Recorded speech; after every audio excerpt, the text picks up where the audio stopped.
Imaginez-vous rencontrer un homme charismatique qui aime les jeunes femmes ambitieuses et qui dégage une telle sympathie que vous vous mettez immédiatement avec lui. Cet homme parle certes une langue différente, mais il vous couvre de cadeaux et d'attention et même de procédures chirurgicales. Oui.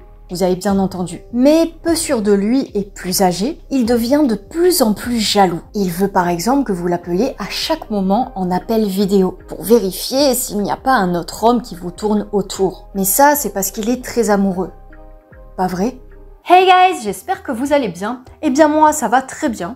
Comme d'hab, merci de demander. On se retrouve aujourd'hui pour une nouvelle ADJ, Affaire du jour. Et si vous n'êtes pas familier du concept, je suis Nathalie Cat, étudiante en criminologie, et j'essaie de vous dénicher des affaires méconnues ou peu connues du YouTube francophone. Si tu ne me connais pas encore, n'hésite pas à nous rejoindre, car plus on est de creepy addicts, mieux on est à même de se protéger contre les dangers sur cette terre. Voici mes comptes Insta, où je mets des informations à propos des publications et des recherches, et mon compte TikTok pour des formats plus courts si je te manque entre 2 vidéos. Et je le demande car c'est très important, n'oublie pas, si le contenu te plaît, de liker, commenter et partager. C'est super important pour le référencement et ça m'encourage dans mon travail. Et ça me fait chaud au cœur par la même occasion. Et abonne-toi sinon Poupie viendra te chercher et elle est sans pitié.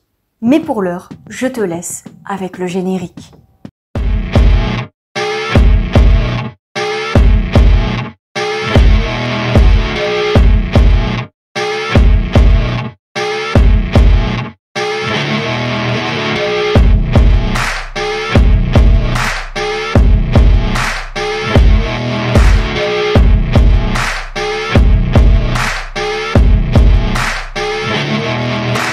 Au fait, n'oublie pas de te prendre un truc à boire.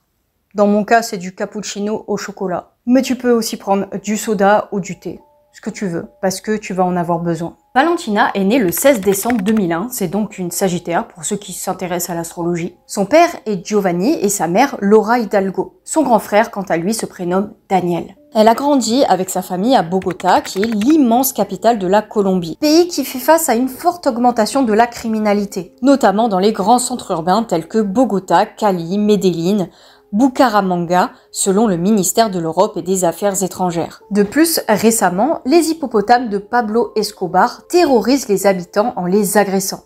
Oui, c'est pas une blague. Pour ce qui est des points positifs et pour ne pas vous faire fuir, sachez que ce beau pays est le 2e pays au rang mondial pour la richesse de sa biodiversité. Sa faune est l'une des plus riches au monde avec une grande variété d'espèces de mammifères et d'oiseaux et comme le pays possède un climat très varié selon les régions, sa flore est également très diverse. Elle s'avère aussi être la source la plus importante de café et d'émeraude, si vous aimez la boisson matinale la plus populaire au monde et les bijoux. Sur place, vous pourrez découvrir toutes sortes de paysages, tous plus incroyables les uns que les autres. Tout d'abord, des plages de rêve. San Andrés et Providencia sont classés parmi les plus belles îles des Caraïbes. Le climat est aussi favorable toute l'année, des fruits de toutes sortes sont donc présents. C'est le pays du jus, ce qui donne de l'énergie pour la danse car les Colombiens affectionnent tout particulièrement cette activité. Ils adorent faire la fête et danser. Il y a aussi des sensations fortes. Et pour les amateurs de sensations fortes, la Colombie offre un large panel d'activités sportives. À faire, un trekking dans El Parque, de Los Nevados, de la plongée à Providencia. Alors, pas de spéléologie là, hein. D'ailleurs, j'en ai fait une vidéo récemment si tu n'as pas froid aux yeux. Mais si vous voulez pas vous faire peur, ne regardez pas. Ça va vous rendre claustrophobe. La Colombie est donc indéniablement une belle destination. Mais revenons à Valentina. Sa famille se déchire au divorce de Laura et Giovanni et Valentina emménage avec son frère chez sa mère. Laura ne restera pas longtemps célibataire et donnera 2 petits frères et sœurs à Daniel et Valentina. Ces derniers sont très proches de leur mère qui est une véritable battante car elle élève seule 4 enfants finalement. Elle a même plusieurs jobs afin de subvenir à leurs besoins. Et cette énergie qu'elle emploie à maintenir financièrement sa famille va rapidement motiver ses 2 enfants les plus âgés à vouloir eux aussi s'en sortir dans la vie. Ils vont alors nourrir une ambition sans borne, chose qui va être très flagrante, vous le verrez, pour Valentina. En grandissant, Valentina devient une belle jeune femme et projette de devenir mannequin ou d'être dans l'industrie du divertissement. Mais elle, ce qui l'intéresse réellement, c'est la musique. Son truc, c'est aller en boîte et c'est dans le domaine de la nuit qu'elle commence à se passionner. pour la musique et a trouvé sa réelle vocation. Et sa passion, elle la découvre très tôt, car elle commence à aller dans des clubs à un très jeune âge, à 15 ans. Alors je trouve ça extrêmement jeune. À cet âge-là, personnellement, j'écoutais du David Guetta, mais dans ma chambre, pas en boîte. Apparemment, Valentina, elle pouvait accéder très tôt au club, car il devait un peu fermer les yeux sur son âge, mais en me renseignant, dans certaines villes, on peut y entrer à l'âge de 16 ans. Et officiellement, à Bogota, c'est 18 ans, mais officieusement, certains ont dû se mettre des œillères. La fréquentation régulière des boîtes de nuit va la motiver à aller plus loin. Elle ne va pas se contenter de danser ou de boire des verres, ce qui est déjà très bien, d'ailleurs buvez avec modération, mais elle va se forger peu à peu une destinée dans le monde de la nuit. Et c'est pendant ces virées nocturnes que Valentina, qui est devenue une belle jeune fille, va rencontrer Pablo. Pablo est un entrepreneur colombien qui vivait lui aussi dans la capitale. Je vous laisse deviner leur lieu de rencontre, oui, dans le milieu de la nuit. Et ce Pablo, comme vous vous en doutez, va être très important pour la suite. Il va en effet suggérer à Valentina de se lancer en tant que DJ, d'apprendre toutes les bases afin de mener à bien ce projet, et il était prêt à l'aider et à être un peu son tuteur dans ce monde-là. Et ce n'était pas une si mauvaise idée, car rappelez-vous, la passion de Valentina, c'est la musique. Pablo et Valentina vont très bien s'entendre et collaborer musicalement jusqu'à 2019. Et Valentina, qui a maintenant 17 ans, devient officiellement DJ. Elle va enfin pouvoir vivre de sa passion et vivre correctement financièrement et subvenir aux besoins de sa mère si besoin. Pablo, qui la soutient alors depuis le début, devient tout naturellement son manager et organise des événements afin de lancer son jeune poulain, ou poulaine. Je sais pas comment on dit, ça fait bizarre poulaine. Et il ne va pas se contenter de l'aider dans sa carrière, vu qu'il va commencer à sortir avec elle. Personnellement, je trouve ça un petit peu bizarre, vu qu'il l'a connue mineure, mais bon, le mec les repère au berceau. Mais peut-être qu'il avait vu un potentiel en Valentina, ce Brigitte Pablo. Pablo avait énormément de contacts, ce qui va booster la carrière de Valentina. Valentina qui, au départ, n'est pas connue, mais va devenir petit à petit une petite star locale, très professionnelle. Elle devient très connue dans le milieu de la nuit, mais se sépare bientôt de son copain, tout en restant amie avec lui. Et vu que c'était toujours son manager, ils restent en bons termes. Et ils continuent à travailler ensemble. Malgré la séparation, la carrière de Valentina continue de gagner en popularité et elle vit de sa passion. Elle fait même des tournées à travers la Colombie. L'argent coule à flot, le moral est au beau fixe, la musique à fond dans les oreilles, on ne la présente plus. Et en plus, elle aide généreusement sa famille. Elle qui est reconnaissante envers sa mère qui l'a élevée seule, elle et ses frères et sœurs. Elle leur achète par exemple de la nourriture, des vêtements. Tout semble être un conte de fées jusqu'à ce que tout ne devienne un conte de fées horrible. Fées, F-A-I-T-S. Et conte, C-O-M-P-T-E. Quelques mois passent et Valentina rencontre bientôt un Texan plus âgé qu'elle, John Poulos, qui a 34 ans. Leur relation évolue assez rapidement, les messages vont s'accumuler comme pluie en hiver. J'espère d'ailleurs que là où vous êtes, le temps n'est pas trop frais ou humide. Et la suite logique va être leur rencontre en personne. Et cela ne va pas tarder, car c'est par le biais d'un festival auquel Valentina va participer que les deux tourtereaux vont se voir en chair et en os. Le festival se trouvait au Mexique, donc entre la Colombie et les États-Unis, et rappelez-vous que John est du Texas, alors c'était l'occasion pour que John et Valentina se rencontrent au détour d'un week-end. Cela va confirmer leur coup de foudre virtuel, car la rencontre va être un véritable succès. John ne va la trouver que plus belle, talentueuse, ambitieuse que jamais. Et il va la trouver très mature pour son âge. Ça fait un peu parole de vicieux. Car oui, elle avait quand même 13 ans de moins que lui, mais on sait que de très beaux couples peuvent se former malgré la différence d'âge. Et en plus, la jeune femme était très professionnelle, même si elle travaillait dans le monde de la nuit, elle n'était pas du genre à se saouler ou à prendre des substances illicites. Au contraire, elle voulait rester les pieds sur terre et faire proprement son travail. De son côté, Valentina tombe sous le charme de John et le week-end passé, les deux décident de rester un peu plus longtemps ensemble afin de profiter de la présence de l'un l'autre. Tout ressemblait à un cadre idyllique dès le début. Vous pensez ? On a dit que John était un jeune entrepreneur de 34 ans qui vivait au Texas. Oui, tu le sais si tu as suivi jusque-là. Mais tout n'était pas clair chez ce gars-là. Il y avait anguille sous roche, ou plutôt baleine sous rocher. John était fraîchement divorcé d'Ashley en avril 2022, alors rien de mal à ça, mais la famille Poulos cachait un lourd secret. John avait 3 enfants en bas âge et c'est sa femme qui avait demandé le divorce, après presque 13 ans de mariage. Un événement tragique avait bouleversé leur union, car en 2018, on diagnostique un cancer à un de ses fils. C'est hyper triste. Cette maladie est un fléau, et le fait de l'avoir contractée à un aussi jeune âge fend le cœur. J'ai d'ailleurs une de mes amies proches qui l'a eu et qui est décédée. Et je pense d'ailleurs à sa famille et ses proches qui sont dévastés. C'est une façon horrible de quitter ce monde. Quand le diagnostic est posé, la famille Poulos est dévastée.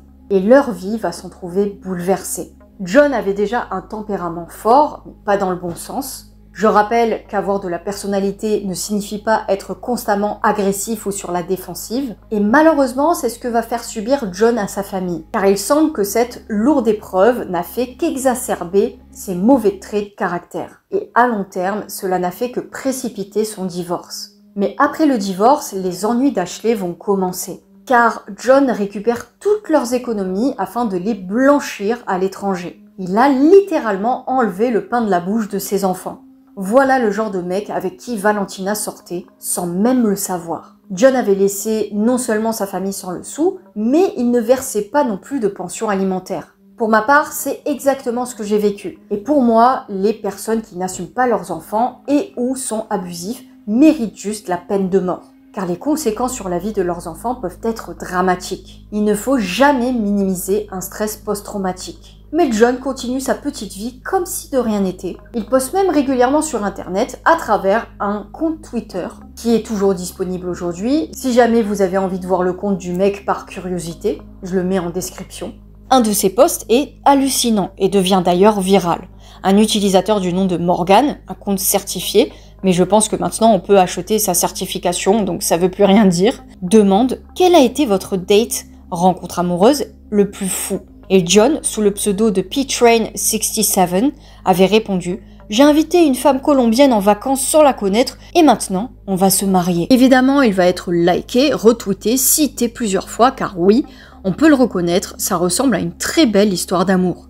Si vous êtes curieux, vous pouvez aller vérifier vous-même, mais pour ceux qui sont flemmards, John postait beaucoup de choses relatives au cours des actions, à la politique, des mimes, même, je sais pas comment on prononce, un tweet à propos du procès de Amber Heard et Johnny Depp. Alors je trouve ça assez ironique par rapport à la suite de l'histoire. De Joe Biden, une citation de Ryan Cohen, c'est un entrepreneur américain et John l'était aussi après tout, que j'ai trouvé complètement random.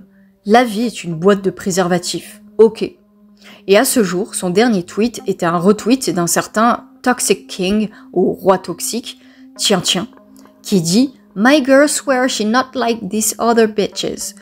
And right, unlock your phone then. » Ma chérie jure qu'elle n'est pas comme les autres. Ok, bah alors déverrouille ton téléphone. Ce qui était une phrase assez prémonitoire. Ça montre un petit peu une phrase empreinte de possessivité et de jalousie, je trouve.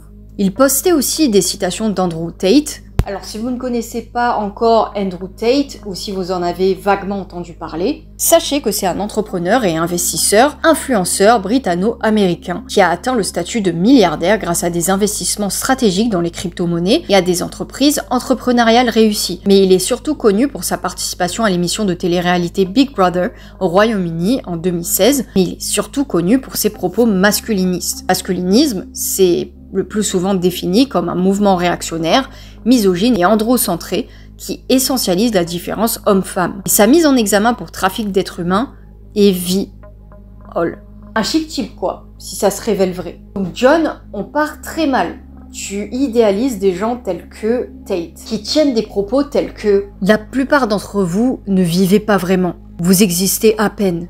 Et ensuite vous mourrez. Vous suivez les pas de vos parents et de tout le monde autour de vous. Je vous ai donné un chemin alternatif.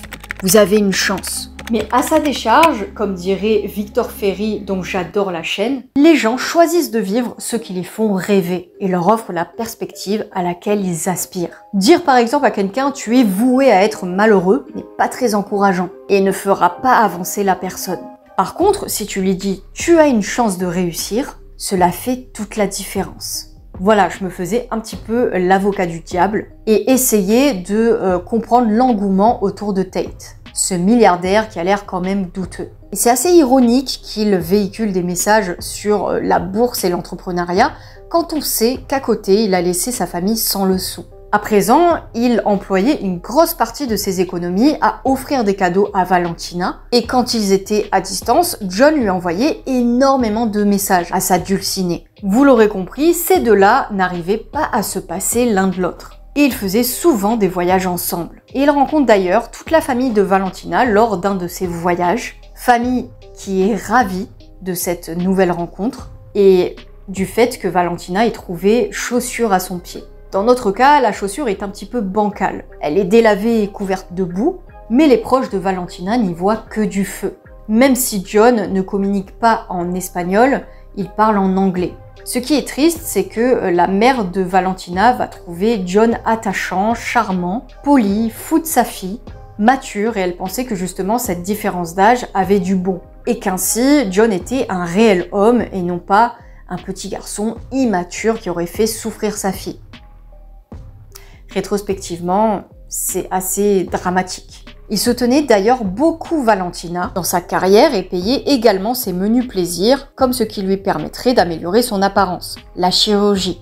Valentina se sentait bien avec lui et le criait sur tous les toits, et comme son conjoint se vantait beaucoup alors proche de leur relation. Mais cela semblait un peu trop parfait. Valentina, qui avait déjà beaucoup de succès, ne fait que gagner en popularité de jour en jour, et après ce gain de célébrité, son cercle social s'agrandit et elle commence tout naturellement à fréquenter des hommes amicalement. Ce qui ne va pas du tout, mais alors pas du tout plaire à John, qui est d'un tempérament très jaloux et qui est de surcroît à distance. Donc il a 1000 fois plus de chances de se faire des films et d'exploser dès lors qu'un homme s'approche un peu trop près de sa belle. Et très objectivement, je pense que cette jalousie était nourrie par le fait que John était bien moins beau que Valentina l'était. Et que la jeune femme, étant populaire, avait de fortes probabilités de tomber sur un homme plus intéressant que lui. Plus charmant, plus populaire, plus jeune, etc. Enfin regardez, ça crève les yeux. Valentina était quand même plus jolie que lui. Même si, évidemment, une relation ne repose pas simplement sur le physique, bien heureusement, je peux comprendre au premier abord le malaise de John. Valentina travaillait quand même dans le domaine de la nuit, et même si elle était sérieuse, ne buvait pas, ne consommait pas de farine, elle était quand même entourée H24 de charognards, car c'est le propre de toutes les boîtes de nuit. Par conséquent, John va commencer à la coller et la talonner, pour savoir ce qu'elle faisait à chaque moment et avec qui elle était. Ce qui, à mon sens, n'est pas la meilleure chose lorsqu'on veut garder quelqu'un. Cela ferait fuir n'importe qui et au contraire, cela se révélerait être contre-productif. Surtout que John va se montrer très pressant et possessif. Par exemple, il exige qu'elle l'appelle en vidéo à chaque fois qu'elle avait un événement, pour vérifier s'il n'y avait pas un homme qui l'approchait d'un peu trop près. Oui, c'est réel. Et malheureusement, Valentina et ses proches vont confondre ça avec de l'amour faux. Mais au bout d'un moment, il faut croire que cela va commencer par lui taper sur les nerfs sérieusement, car elle décide en décembre 2022 de se séparer de lui. John va en décembre l'accuser d'avoir été un peu trop proche d'un mec et qu'il le savait grâce à son détective privé. Il lui avoue donc par là même qu'il la faisait suivre, ce qui ne va pas manquer d'agacer la jeune femme, qui se sent restreinte dans ses libertés et carrément surveillée et stalkée par un mec obsédé par elle. Je veux dire, vous êtes tranquillement en couple et vous apprenez que votre chéri vous fait suivre. Pas très glamour et surtout très effrayant. Elle dit aussi que le détective privé s'était trompé et qu'elle ne l'avait jamais trompé. Ça fait beaucoup de tromper. Mais c'en était trop, elle décide alors de se séparer de lui. John, paniqué, réalise alors qu'il est en train de la perdre avec son comportement. Mais le mal était déjà fait. Il avait provoqué lui-même la rupture. Mais plot twist, Valentina, attendrie, va décider de rester tout de même avec lui. Car c'est parce qu'il était certainement trop amoureux d'elle et que c'était pour cela qu'il avait des crises de jalousie. Les deux tourtereaux font alors des plans sur la comète et commencent à parler de mariage. John va même s'installer chez elle pour éviter d'exploser à tout bout de champ et je pense aussi pour garder un œil sur elle et la surveiller de plus près. Et il lui fait part de son désir de fonder une famille avec elle. Sans trop hésiter, Valentina est enchantée. Et elle se dit que cet homme a tout pour la faire rêver, des perspectives d'avenir et même des enfants.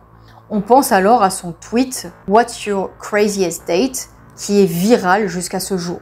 La nouvelle du mariage va aussi enchanter ses proches, mais ils étaient à milieu de se douter de la suite des événements.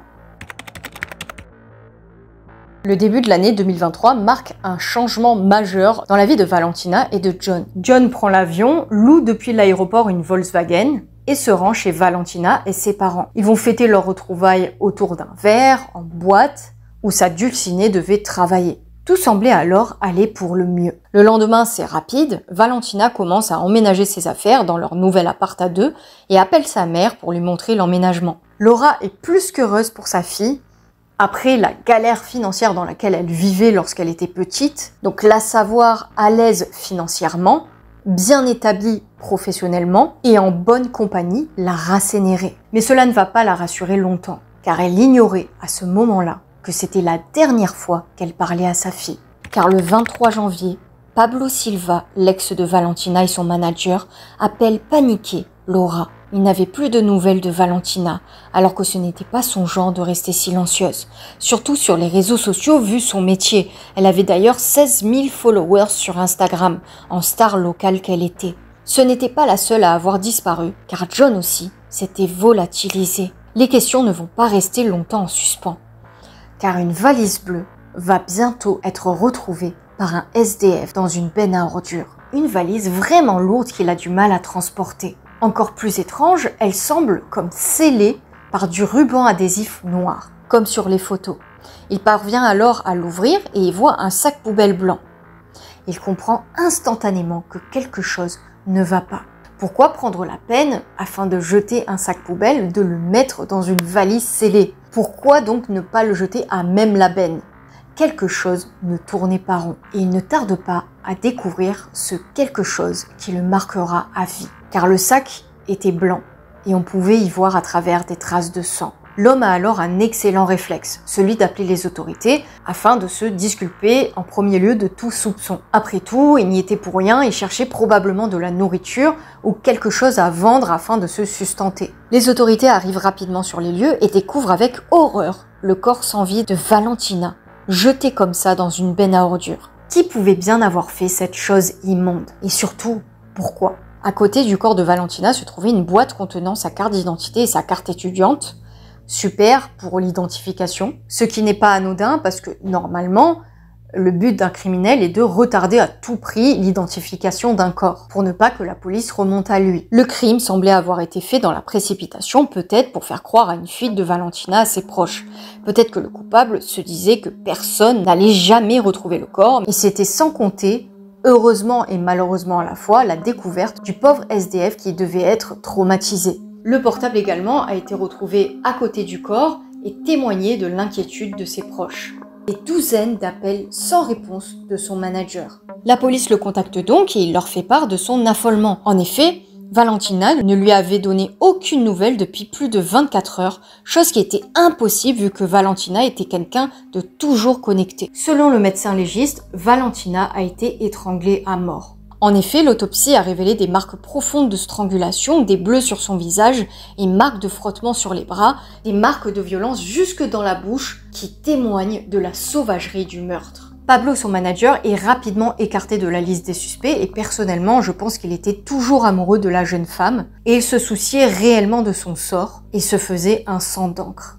Il donne rapidement le nom de John Poulos, qui va fortement intéresser les autorités. Car John était introuvable et aux abonnés absents. Un mandat d'arrêt est rapidement lancé contre lui, faisant de lui le suspect numéro 1 dans la mort tragique de Valentina. Qui plus est, elle venait tout juste d'emménager avec lui. Il était donc logique que la police s'intéresse de près à lui. Il récupère les films des caméras de surveillance de l'immeuble de Valentina et John. Il n'avait qu'à les cueillir en fait, car le bâtiment était très surveillé. Et voici ce qu'ils ont trouvé.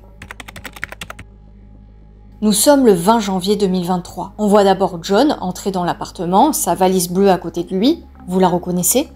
Elle a l'air légère, vous connaissez les bagages des mecs, c'est sans prise de tête. D'ailleurs, on voit la différence à 7h18 avec tous les bagages de Valentina. Personnellement, je déteste voyager. Ce n'est pas le voyage en soi qui me dérange, mais c'est le transport des bagages d'un bout à l'autre. Même si entre deux, il y a la voiture ou le train. Le simple fait d'avoir plus d'un seul bagage m'insupporte. Le couple entre dans l'appartement sans se disputer. Les images suivantes, le 22 janvier, montreront un John déambulant seul dans le garage, muni d'un chariot à bagages bien rempli. Et les bagages de John, qui n'avaient pas l'air excessivement lourds dans les premières images de la caméra devant l'appartement, apparaissent difficilement manipulables à présent.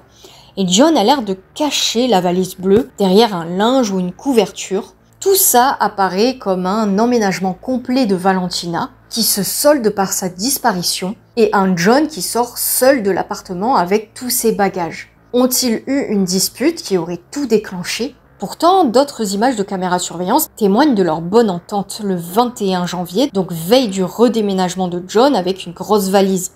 Ils vont en boîte, sont souriants, se tiennent la main.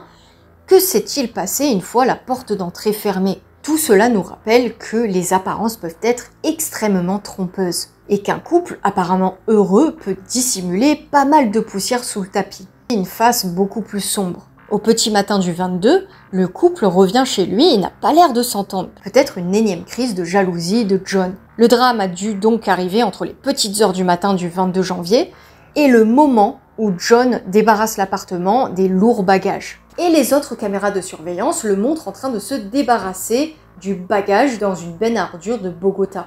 Un mandat d'arrêt contre lui, John se retrouve donc cerné. Et vous pensez bien que dans ces conditions, il est donc impossible de quitter incognito un pays. Et surtout, lorsque vous achetez un billet d'avion, vous donnez vos informations personnelles, n'est-ce pas? Et bien peu de temps après le meurtre, c'est pourtant exactement ce que va faire John, au risque de se faire coincer. Et ça ne va pas louper. Les autorités retrouvent la trace de John jusqu'au Panama. Alors vous allez me dire, qu'est-ce qu'il projetait de faire là-bas? Eh bien ce pays, qui est le deuxième pays le moins peuplé de l'Amérique centrale, avec ses 4 millions d'habitants, limitrophe au Costa Rica et autrefois faisant partie de la Colombie, abrite un aéroport concentrant un important trafic aérien. Et vous l'aurez compris, de là-bas, John comptait déguerpir, prendre la poudre d'escampette ailleurs, comme si de rien n'était. Et il a aussi bien choisi l'emplacement du pays, car c'est aussi le berceau d'une biodiversité extraordinaire, car il comporte de denses forêts tropicales, rendant le trafic des gens non avertis impossible. En gros, il voulait filer entre les doigts de la police et faire une escale au Brésil à Sao Paulo, avant de prendre un avion de la compagnie aérienne Turkish Airlines menant à Istanbul. Et en faisant des recherches, il s'est avéré qu'il était assez compliqué pour les autorités américaines de faire extrader quelqu'un depuis la Turquie. Il n'est donc pas étonnant que John ait choisi sournoisement cette destination. Mais malheureusement pour lui, il est arrêté un peu après avoir franchi la porte d'embarquement, prouvant ainsi que les autorités brésiliennes ne plaisantaient pas. Bravo. Bravo les gars. Il l'arrête donc devant tout le monde et imaginez-vous les badauds tentant de prendre leurs meilleures photos et leurs meilleures vidéos pour TikTok, pour alimenter leur réseau. Imaginez-vous la scène. Vous partez tranquillement en vacances et soudainement vous voyez quelqu'un se faire menotter. Il y a de quoi taper vos meilleurs snaps et TikTok. Je plaisante bien sûr. John n'avait pas l'air indemne. Il avait des marques de griffure, ce qui ressemblait à des marques de défense. Et je ne sais pas ce que vous pensez de la courte cavale de John, mais je me dis qu'heureusement qu'il a fait toutes ces erreurs, afin d'être plus vite appréhendé. Déjà, avoir laissé le corps quasi en évidence avec des papiers d'identité rendant l'identification très facile, réserver immédiatement des billets d'avion en payant en cash pour ne pas être reconnu, mais en donnant ses informations et son passeport, avoir planifié de partir au Monténégro depuis la Turquie, ce qui rend les extraditions de citoyens américains impossibles, et tout ça en laissant plein de traces derrière lui, à l'image d'un funeste petit poussé. Alors, quelle va être sa justification lors de son appréhension? Eh bien, il va prétendre fuir un cartel responsable de la mort de Valentina. Mais cela ne convainc pas les autorités. Avril 2023. John déclare au juge de Bogota qu'il n'acceptait pas l'accusation de féminicide et de dissimulation de preuves. « Je n'accepterai pas les accusations et je clame mon innocence », a-t-il déclaré lors de l'audience. Donc première audience avant le procès. Mais les procureurs présentent un scénario accablant. Ils racontent comment John a fourré sans ménagement le corps de la pauvre Valentina dans une valise qu'il a abandonnée dans une benne à ordures le 22 janvier. Comment ensuite Poulos s'était rendu à l'aéroport international Eldorado et a pris un vol pour la ville de Panama. Il a ensuite été appréhendé le 24 janvier à l'aéroport international de Tocumen, où il prévoyait de prendre un deuxième vol à destination d'Istanbul en Turquie. Il avait également acheté un billet pour le Monténégro, rendant impossible son extradition depuis le pays. Les procureurs prévoient donc de faire comparaître plusieurs témoins à la barre, dont la mère de Valentina, Laura. Il cherche également à présenter l'une des dernières vidéos que Trespalachos a envoyée à sa mère dans laquelle elle dit qu'elle et Poulos étaient en route avec un sac cadeau et rentraient chez eux. Les avocats de John avaient pourtant tenté de faire reporter à tout prix le procès, reculer pour mieux sauter, à mon sens. Ils avancent la barrière de la langue, Poulos ne pouvant parler qu'anglais, mais cela ne l'avait visiblement pas empêché de passer à l'acte. En garde à vue, avancent ses avocats, il n'avait pas bien compris de quoi il était accusé, alors il n'était pas apte à un procès. Le procès a néanmoins été prévu pour fin 2023, début 2024, jusqu'au 25 janvier. Le premier jour du procès, la mère de Valentina, Laura, dit que John était abusif et contrôlant avec sa fille. Elle était quand même lucide par rapport à sa relation. Mardi matin, plusieurs détectives ont témoigné, rapportant ce qu'ils avaient vu le 22 janvier lors de leur enquête. Le médecin, également, qui a pratiqué l'autopsie, témoignera à la barre. Il dit avoir trouvé des signes d'étranglement et de traumatisme contondants au dos, aux avant-bras et aux pieds. Parallèlement, John a déclaré au magazine d'information colombien Semana qu'il disposait de preuves qui le disculperaient des accusations. On attend de voir. Voici ce qu'il a ensuite déclaré, affirmant qu'il était amoureux de la femme de 23 ans avec qui il avait bu et pris de la farine quelques jours avant que son corps ne soit retrouvé dans une valise abandonnée dans une benne à ordures. Oui, j'étais amoureux de Valentina. Lorsque nous nous sommes rencontrés pour la première fois, elle semblait avoir une très bonne énergie, se souvient Poulos. Nous avons passé de très bons moments ensemble et au fil du temps, à mesure que nous nous connaissions davantage, j'ai réalisé que nous avions des vies très différentes. Mais il semblait que nous nous entendions très bien. Et oui, j'étais amoureux d'elle. Alors comment explique-t-il sa mort? Dans la nuit du 20 janvier, il a accompagné Trespalachos dans un bar local où elle a embauché un DJ et ils ont rejoint un groupe de personnes qui prenaient des substances illicites et buvaient de l'alcool avant de retourner à l'appartement qu'ils avaient loué au nord de Bogota et de continuer à faire la fête. Alors, selon mes recherches, en arrivant à Bogota, ils avaient recherché ensemble une substance illicite appelée Tussi, qui est une substance illicite synthétique, connue sous le nom de coke rose. Voilà. Ils se sont réveillés tard le 21 janvier et ont de nouveau consommé cette chose-là et de l'alcool à l'intérieur de la maison. Poulos a affirmé ne plus se souvenir de rien. Il ne se souvenait pas de ce qui s'était passé après, il dit s'être endormi. Nous avons passé un bon moment ce soir-là. Alors nous voilà le lendemain à faire de nouveau la fête, a-t-il déclaré. C'était beaucoup de fêtes en peu de temps et à partir de là, je ne me souviens plus exactement ce qui s'est passé. Nous nous sommes endormis tous les deux, c'est la dernière chose dont je me souviens. Les procureurs ont avancé le fait que Poulos avait eu des relations CUL avec Valentina tôt le matin du 22 janvier 2023, puis il avait battu et étranglé à mort. Poulos, qui a déclaré à un juge en septembre 2023 qu'il n'était pas responsable de la mort de Trespalachos, a affirmé que sa famille et ses acquittements, qui ont été interrogés par les procureurs, avaient menti tout le temps et l'accusait à tort d'être responsable du meurtre de leur bien-aimé. C'est un meurtre horrible. Il a également accusé les autorités de l'avoir arrêté illégalement et de l'avoir extradé vers la Colombie pour qu'il fasse face à des accusations. Bah oui, logique. En réalité, la mère, l'ami, le propriétaire du club, l'ex-petit ami, ils mentent tous. Oui, voilà, ils ont tous fait un coup monté contre toi. La Colombie a décidé de nier mes droits. Mon arrestation était totalement illégale. Il existe une liste de choses et de manières par lesquelles la Colombie a nié mes droits. Mais l'une des plus importantes est que je n'ai pas été autorisée à présenter mes preuves. Poulos a déclaré qu'il comprenait la douleur à laquelle la famille de Trespalachos était confrontée parce que son fils avait survécu à une bataille contre le cancer. Utiliser ton fils pour se sauver la mise. Un fils qui n'aidait plus du tout financièrement. Mon message à sa famille est que je me sens complètement horrible à propos de ce qui s'est passé. J'aurais aimé que cela ne se soit pas produit, a-t-il déclaré. En fait, j'aimerais pouvoir échanger ma place avec Valentina, être mort et qu'elle soit vivante. Je ne pense ni ne ressens rien de mal à propos de sa famille ou de qui que ce soit en Colombie. À part ça, c'est tous des menteurs, quoi. La famille de Valentina, vous savez, ils l'ont perdue et je sais qu'ils me détestent. En ce moment, j'ai de l'empathie pour cela. Ces sentiments sont tout à fait acceptables et je leur souhaite seulement le meilleur pour l'avenir. Je suis désolée pour ce qui s'est passé, je me sens horrible. Ben merci John. Il déclare aux médias également qu'il avait une preuve qu'il n'avait pas commis le crime et qui démontrerait forcément au tribunal qu'il était innocent. Le fait est que ma version de l'histoire et ce qui s'est réellement passé n'a pas été révélé à la Colombie ni au monde. Mais bientôt, tout le monde verra que je suis la seule personne à dire la vérité et que j'ai toutes les preuves. Pendant ce temps-là, le détenu passe son temps à lire dans sa cellule et à apprendre l'anglais au détenu, en attente de son extradition vers les États-Unis. Dieu dit que la vie sur Terre n'a jamais été censée être facile, alors j'essaie de rester positif, a-t-il déclaré. José Martinez, directeur du parquet de la capitale colombienne, a déclaré en mars dernier qu'il espérait gagner le procès grâce aux preuves techniques convaincantes. S'adressant au service d'information Noticias RCN, Martinez a déclaré la peine la plus élevée demandée avec toutes les circonstances aggravantes, plus de 35 ans de prison. Le procès donc a démarré avec l'audience du 17 avril et le parquet général a requis une peine de prison de 50 ans. Ce qui interpelle dans cette histoire dramatique et ce qui taraude l'esprit, c'est cette question centrale.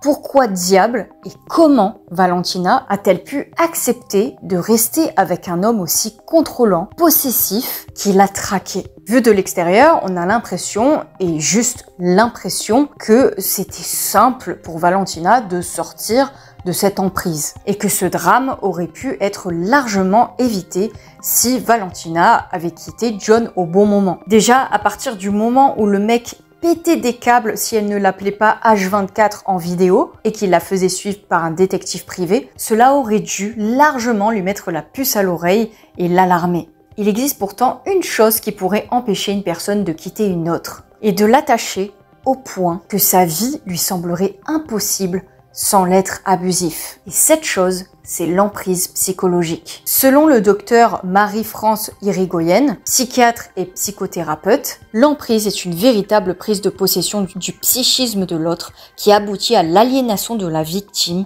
dont les capacités de jugement sont altérées au point qu'elle en arrive à accepter l'inacceptable. En gros, la personne est tellement manipulée qu'elle en arrive à un tel état de confusion mentale qu'elle est alors incapable de savoir ce qui est bon pour elle. Et oui, dans notre cas, Valentina aura accepté l'inacceptable. En psychopathologie criminelle, dans violence privée et santé publique, nous avons vu qu'il existait plusieurs étapes à l'emprise psychologique, ce que l'on appellera l'escalade. Ça va, Gigi?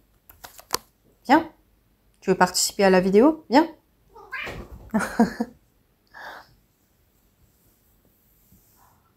Ouais, tu vas tout faire tomber là.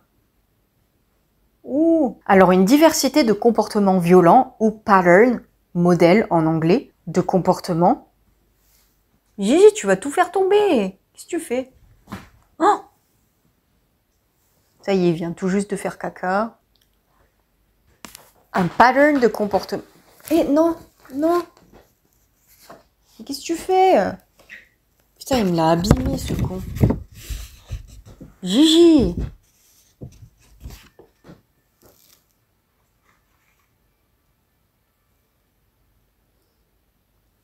Non, non, non, non, non. Non, non, non, non, non, Gigi! Putain, c'est une blague. Un modèle de comportement ou pattern va progressivement s'installer et croît progressivement en gravité. Qu'est-ce qu'il fait? Les violences floues sont les premières à s'exercer et génèrent progressivement une privation de liberté. Et une aliénation, dépendance à l'auteur, selon Madame Vitry. Pour comprendre comment cette aliénation est possible, il faut retourner à la genèse de la relation amoureuse de Valentina et de John. Selon Roger Doré, la mise sous emprise comporte 4 phases. L'appropriation, la dépossession, la domination et la soumission. Mais l'emprise psychologique, pour mener à la dépendance affective, doit d'abord se caractériser par une phase de séduction. Le manipulateur use de la flatterie, de la générosité, de la valorisation. Et comme on n'attire pas des mouches avec du vinaigre, souvenez-vous des cadeaux et des nombreux élans de générosité de John envers Valentina au début de leur relation. Il couvrait Valentina de cadeaux en privant dans le même temps sa propre famille d'argent. Il lui paie même des procédures chirurgicales, lui dit qu'elle est belle et talentueuse, ne tarissant jamais d'éloges. La personne ici dit en fait tout ce que vous voulez entendre en se mettant en empathie, mais tout ça dans le cadre de la manipulation. C'est un petit peu un cadeau empoisonné qui va vous emprisonner et qui vise à vous habituer et à vous rendre dépendant. Puis là,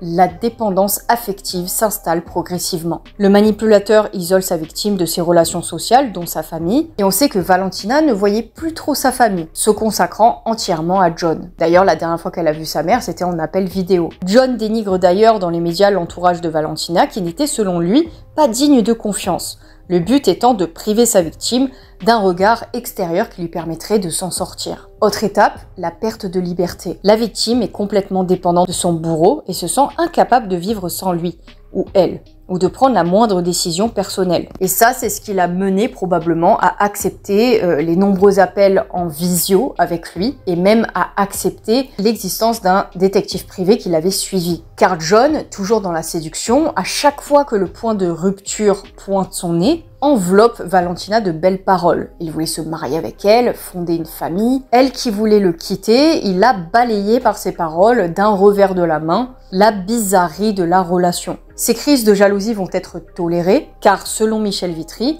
la répétition de l'expérience va faire que la victime va de plus en plus mal tout en élevant paradoxalement son seuil de tolérance. La victime perd ses repères et ne considère plus ce mode relationnel comme anormal. Pour illustrer ces propos, je vais vous illustrer le modèle de Seligman, l'allégorie de la grenouille. Une grenouille qui se trouve immergée dans un bocal d'eau bouillante saute par réflexe et s'échappe. Une grenouille plongée dans un bocal d'eau froide est dans son élément.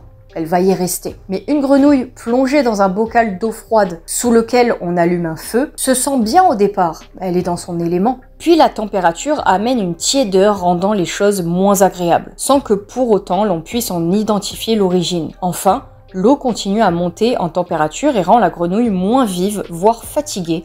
Cette dernière va mourir par incapacité de s'extraire. Ainsi, les victimes de violences de couple ne partent pas immédiatement, car au départ, c'est la phase de séduction. C'est l'eau froide, le pseudo-bocal d'eau froide. Ce n'est que petit à petit que le feu s'allume sous le bocal.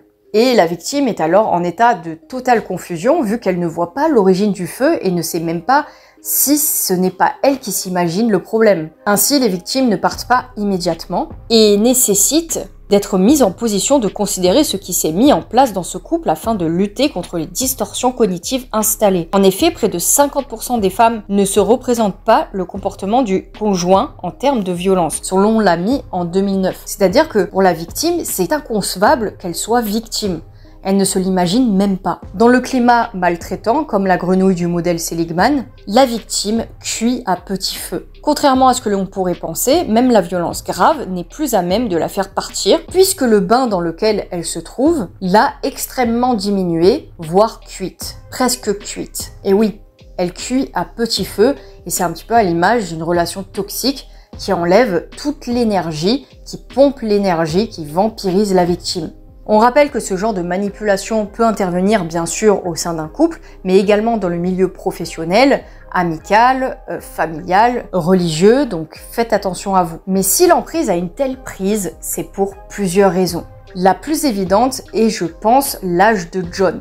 Même s'il ne semblait pas être le couteau le plus aiguisé du tiroir, ou le pingouin qui glisse le plus loin sur la banquise, il était plus âgé et donc avait plus d'expérience que Valentina, était plus à même d'avoir l'ascendant sur elle. Une jeune femme de 21 ans. Et maintenant, cela a trait à mon interprétation et tu peux mettre pause sur la vidéo pour me dire ce que tu en penses. D'ailleurs, cela m'intéresse fortement et je lis tous les commentaires. Je pense que Valentina avait possiblement une faible estime d'elle-même. Et cela peut être dû à plusieurs raisons. Des carences affectives, elle a été élevée par une mère seule qui était en grosse difficulté financière. Cela a dû accroître ses sentiments d'insécurité dans son enfance et une certaine fragilité, voyant sa mère trimée à plusieurs jobs. Elle avait donc besoin par conséquent d'une figure sécurisante, une figure paternelle, plus âgée. D'ailleurs, son premier copain, Pablo, était aussi plus âgé et pour le coup un peu plus équilibré. Cette faible estime d'elle-même se constate au travers des diverses chirurgies qu'elle a effectuées. Alors attention, je ne suis pas en train de dire que tous ceux qui passent sur le billard n'ont pas confiance en eux. Mais dans ce cas, et je tente de faire des liens entre les différents petits éléments que j'ai, être victime d'emprise psychologique n'est jamais anodin de toute façon. Cela peut être aussi le signe de dépersonnalisation ou sentiment de ne plus être soi-même, de ne plus se reconnaître. Alors même si Valentina était très sociable et non repliée sur elle-même apparemment, ou dépressive comme beaucoup de victimes d'emprise, Peut-être que sa confiance en elle n'était pas au beau fixe et a permis aux griffes de John de s'accrocher profondément à son bras. Sauf que John n'était pas un gros chat comme Ginger. Non, il n'est pas gros. Il a juste de gros os et il est juste costaud. Mais John s'est révélé être son meurtrier. John Poulos a voulu faire appel de son accusation de féminicide, avançant son utilisation de substances et a plaidé non coupable en septembre 2023. Aux dernières nouvelles, le procès de John Poulos a été reporté car l'ex-petite amie et meilleure amie de John doivent témoigner à la barre. Le verdict final n'a donc pas été prononcé et j'essaierai de vous tenir au courant sur cette chaîne ou au travers de mes réseaux sociaux. D'ailleurs, abonnez-vous. J'espère que je pourrai vous faire un update bientôt. Si tu es arrivé jusqu'ici, mets Valentina en commentaire et dis-moi ce que tu penses. Comment est-ce que John a pu avoir une telle emprise sur elle, elle qui était indépendante et qui était auto-entrepreneuse? Et est-ce que tu crois en son innocence car il va apporter un élément qui pourrait le disculper? Non, je rigole. J'ai hâte de lire vos commentaires et encore une fois, dis-moi si cela t'a intéressé et si tu avais déjà entendu parler de l'affaire. Fais très attention aux manipulateurs et préserve ta santé mentale et ta santé tout court. Et abonne-toi, like et commente, sinon Poupie viendra te mordre la main et aussi le cou. Et je lancerai Gigi contre toi et il est féroce, tu l'as vu. Portez-vous bien, prenez soin de vous et de vos proches, c'est très important. Si je te manque entre deux vidéos, mon compte Insta et mon compte TikTok sont ici. Dans les vidéos précédentes, on m'a dit qu'on n'avait pas vu Lay, donc le voici. Il a été triste parce que vous l'avez oublié dans les autres vidéos, mais bon. Poupie, Gigi, Lay et moi, on vous souhaite une bonne soirée ou une bonne journée et on vous dit à la prochaine. And remember, you rock.